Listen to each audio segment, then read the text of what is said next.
So I wanted to give a shout out to The Obesity Code by Jason Fong. And this book really saved my life. I was getting prediabetes. I was helpless despite having an MD and an MPH to understand what was going on.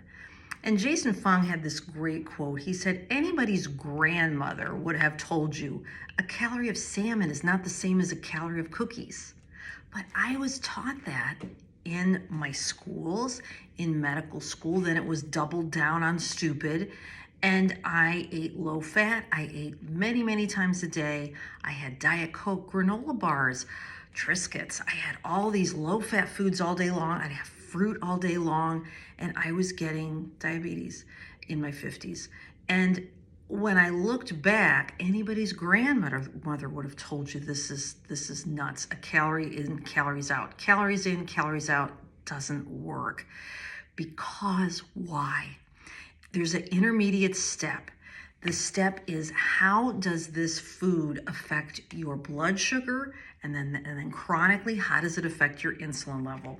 So insulin is a really important hormone.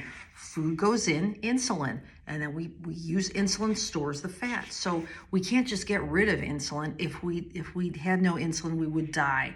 And that's what happened to type 1 diabetics at the turn of the century. Type 1 diabetic people don't have any insulin, and they need it to be supplemented, or else they can't store food, they waste away and die. But normally, 100 years ago, people ate 3 times a day. They ate breakfast, lunch, dinner, and then they would have a long period with no food.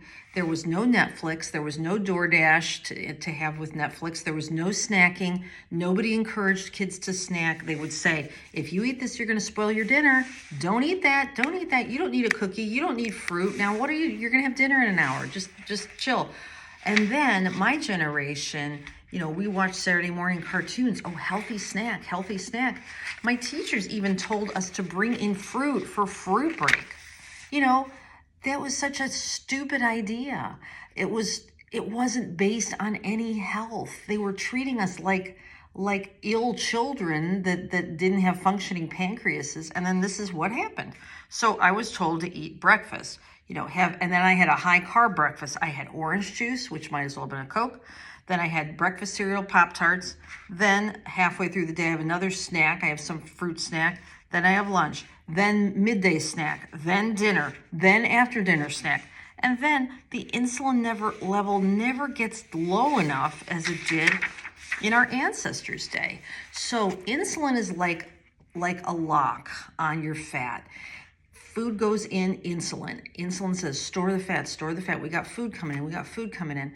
So insulin, when you're in this kind of fed state, your body's like, well, we got food coming in, let's store the fat.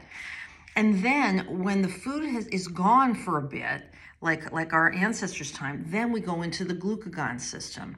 And glucagon is this hormone that basically it's in control, and it says, okay, it's time to use the fat that's on our bodies.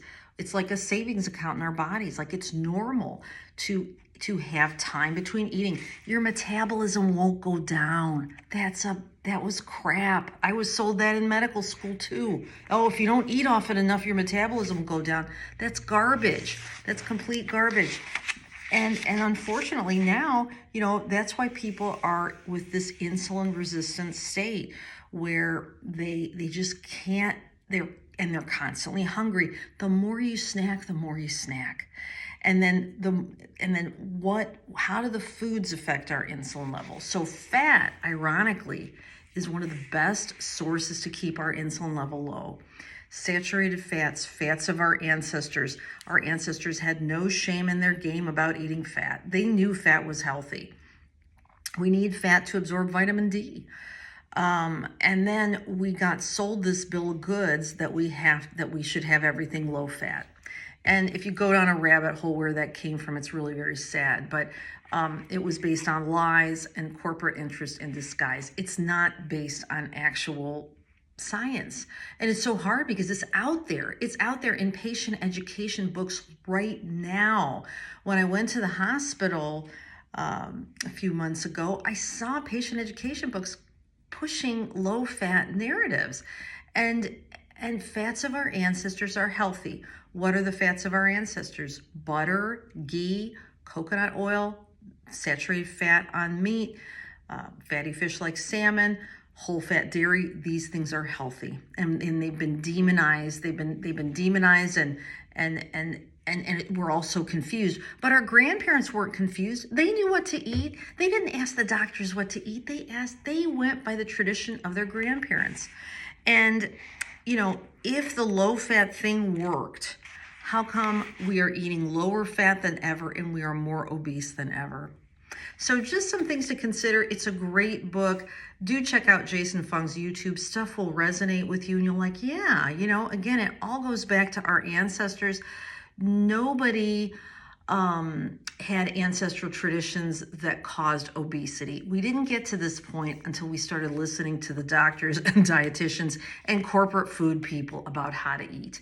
In Europe, they wouldn't allow this. In Japan, they wouldn't allow this. The countries that resisted the corporate food are the countries that are the healthiest.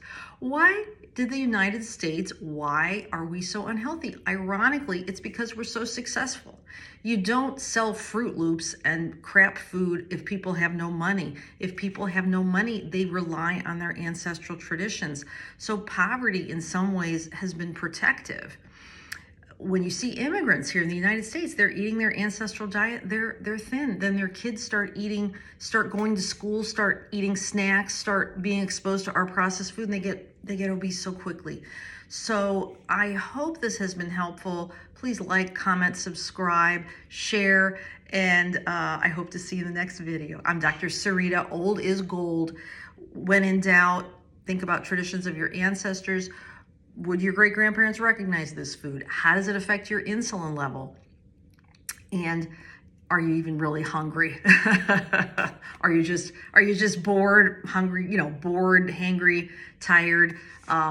Because again, it's not healthy to snack. That was the biggest thing I took from this book. And it's so hard because it's so ingrained, but please follow, like, subscribe. There is hope, and hope to see you in the next video. Take care.